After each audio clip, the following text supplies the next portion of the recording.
Fala galera, bora para mais um vídeo do canal Igual Nós Mesmos. E quem não é inscrito, se inscreva para não perder nenhum conteúdo. Vamos de concurso 1014 da Loteca, prêmio estimado de 1.500.000, está acumulado, hein? Sem mais delongas, bora para as análises. Primeiro confronto, Fluminense vs Palmeiras. O Fluminense é o segundo colocado, o Palmeiras o primeiro. Nos últimos 5 jogos, uma vitória do Fluminense, 2 empates e 2 vitórias para o Palmeiras. Nosso palpite, coluna 2, Palmeiras. CRB vs Criciúma. O CRB é o oitavo colocado, o Criciúma o 11º. Nos últimos confrontos, 2 vitórias para o CRB, 2 empates e 1 vitória para o Criciúma. Nosso palpite, coluna 1, CRB. Goiás vs Atlético Goianiense. O Goiás é o 11º colocado, o Atlético Goianiense 19º. Nosso palpite aqui, empate. Nos últimos 5 confrontos, 1 vitória para o Goiás, 1 empate e 3 vitórias para o Atlético Goianiense. Coritiba vs Avaí. O Coritiba é o 18º colocado, o Avaí o 17º. Nos últimos confrontos, 3 vitórias para o Coritiba, nenhum empate e 2 vitórias para o Avaí. Nosso palpite, coluna 1, Coritiba.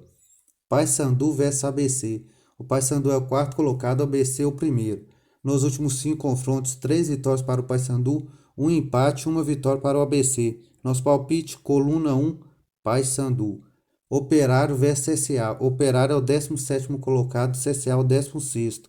Nos últimos confrontos, 2 vitórias para o Operário, 1 empate e 2 vitórias para o CSA. Nosso palpite, coluna 1, Operário. Próximo confronto, Mirassol vs Botafogo de São Paulo. O Mirassol é o 3º colocado, Botafogo o primeiro. Nos últimos confrontos, 4 vitórias do Mirassol e 1 empate. Nosso palpite, coluna 1, Mirassol. Ceará vs Atlético Paranaense. O Ceará é o 15º colocado, o Atlético Paranaense 6º. Nos últimos confrontos, 1 vitória para o Ceará, 1 empate e 3 vitórias para o Atlético Paranaense. Nosso palpite, coluna do meio, empate. América Mineiro vs Atlético Mineiro. O América é o 9º colocado, o Atlético Mineiro 7º. Nos últimos confrontos, 1 vitória para o América, 1 empate e 3 vitórias para o Atlético Mineiro. Nosso palpite, coluna 2, Atlético Mineiro. São Paulo vs Fortaleza. O São Paulo é o 12º colocado, Fortaleza o 13º. Nos últimos confrontos, 3 empates e 2 vitórias para Fortaleza. Nosso palpite, coluna 1, São Paulo.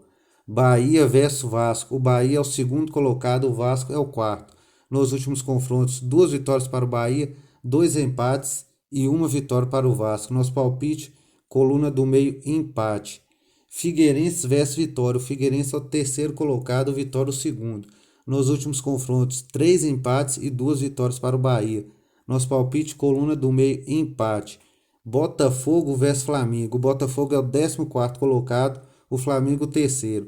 Nos últimos confrontos, 1 vitória para o Botafogo, 1 empate e 3 para o Flamengo. Nosso palpite, coluna 2, Flamengo. Cuiabá vs Santos. O Cuiabá é o 16º colocado, o Santos é o 8º. Nos últimos confrontos, 1 vitória para o Cuiabá, 1 empate e 1 vitória para o Santos. Nosso palpite, empate. Galera, para aumentar nossas chances aqui, nós vamos colocar 5 duplos. Serão esses. No jogo do Operário versus CSA, nós vamos colocar empate. Mirassol vs Botafogo também nós vamos colocar empate. Ceará e Atlético Paranaense nós vamos colocar coluna 2, Atlético Paranaense. Figueirense vs Vitória nós vamos colocar coluna 2, Vitória. E por último, no confronto Cuiabá e Santos, coluna 2, Santos. Ô galera, quem gostou do nosso conteúdo, deixa aquele like e bora pra cima e fique com Deus.